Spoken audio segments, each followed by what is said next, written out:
Her ses en fremstilling af DNA-vaccine mod virus, og den her fremstillingsmetode er en forholdsvis ny metode i forhold til hvad man gjorde før i tiden, som var nogle meget mere langsommelige processer.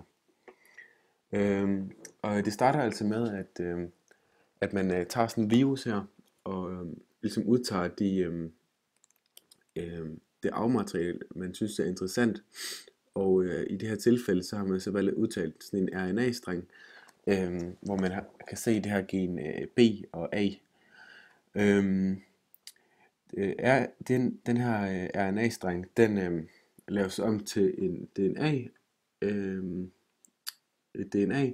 og ja, ligesom sådan dobbeltstrenget, i stedet for en enkeltstrenget.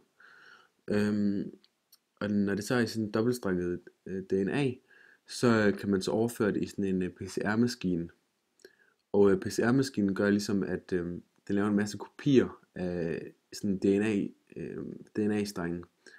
Og afhængig af hvor lang tid den kører, så kan man ligesom lave en meget stor koncentration af de her DNA.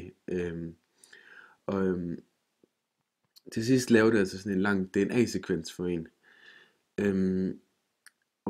Hvis man så putter den her DNA-sekvens ind i sådan en bakterieplasmid, så kan ligesom gensplice de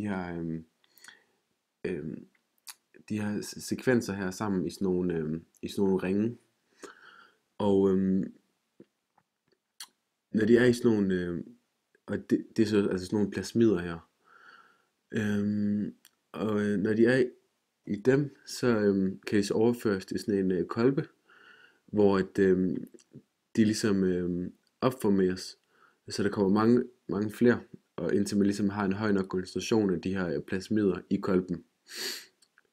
Og når man har ligesom tilpas mange, så overfører man de sådan en kolonne, som renser dem, de her plasmider, for en masse slags ting, men især også bakterier, som er brugt til at lave de plasmider her. Og til sidst renses de så igen, og når de er tilpas renset, så kan de bruges som vacciner.